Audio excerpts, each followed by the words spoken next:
দেনা মাওলানা সৈয়দে আলম নবীজি সৈয়দে আলম নবীজি শাহে মদিনা মদিনা যা আইতে নবী হলেন রওয়ানা গো হলেন রওয়ানা নবী বলেন হযরত আলী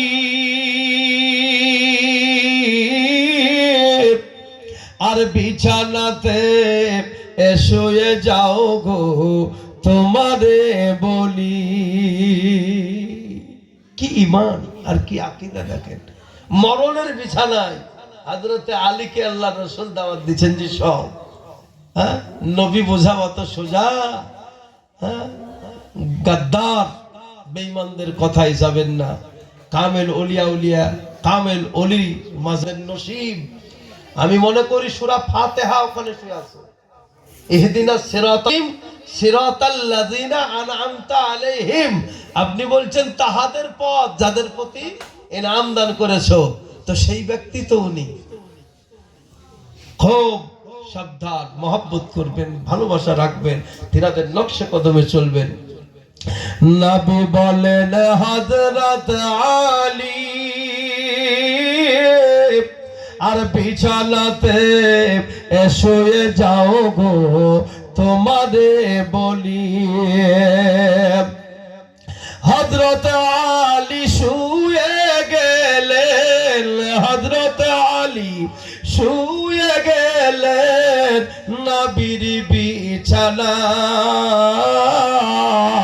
মদিনা যাব আইতে নবী হলেন রওয়ানা গো হলেন রওয়ানা।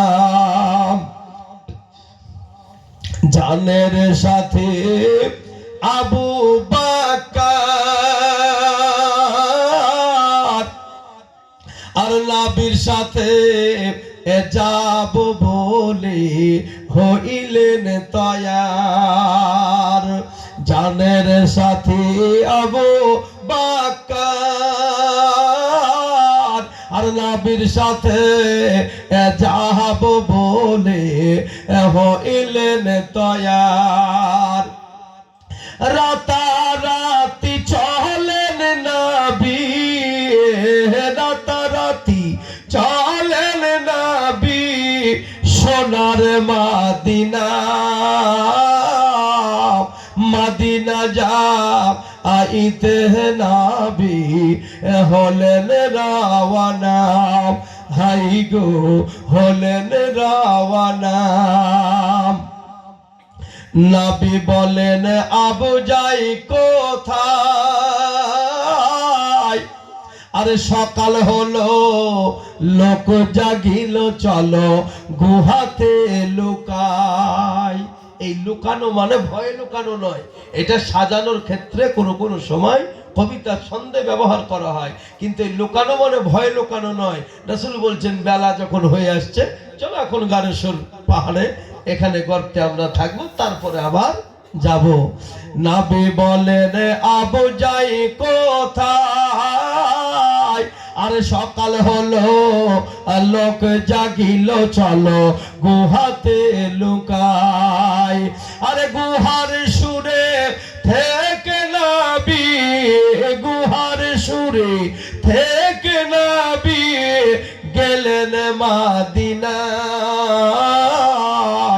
মদিনা যা আইতে নবী হলেন রওয়ানা। ওরে কাফের মক্কাবাসী নবীজিকে মারব বলে ঘিরে বসিলি। তোদের বাপ দাদারাই তো মারতে পারেনি, সারা রাত পাহারা দিয়ে বসে আছে হনুর মতো, কখন নবী চলে গেছে জানতেই পারেনি।